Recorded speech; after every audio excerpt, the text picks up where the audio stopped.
I also noticed that there is an addictive quality to these things. There's to the internet, and there's an addictive quality to all these gadgets that they tend to fill your mind up even more with one thing after another. Facebook, Twitter, text message, email, web surfing.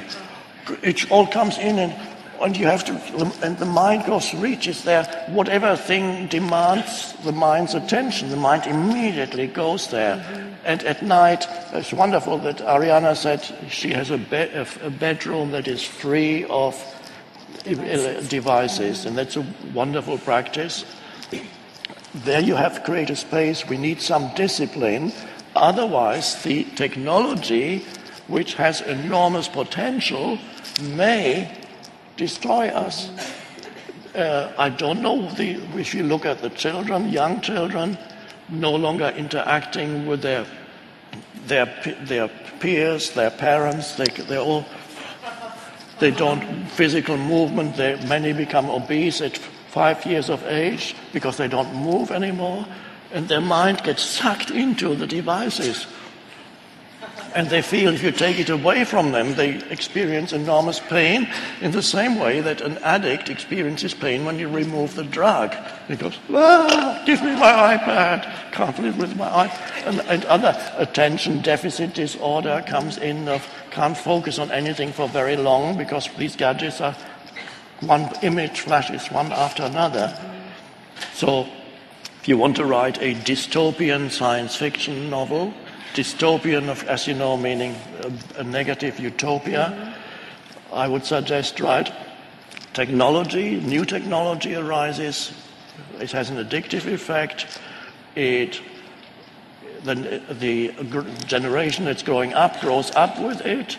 It prevents people from focusing attention for anything for very long, which is the prerequisite for coming up with anything creative, is to become still, go within, and then creative solution comes.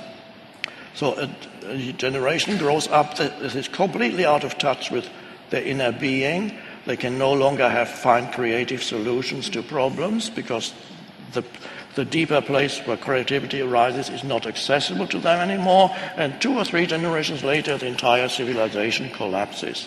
This is a dystopian novel which you can write as a warning for what could happen. And so that requires then some decisions perhaps and discipline on your part, so that you do not allow those things to take over your life in the same way that you do not allow your mind to take over your life. And don't let the children get lost in the digital world. It's a terrible fate.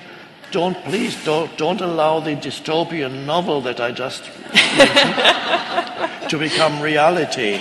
Right. It will become reality if you allow your children to get totally lost in the digital realm, so that becomes more important to them than the life. They can no longer relate to a tree. We come back to trees. They can no longer relate to the river. They cannot.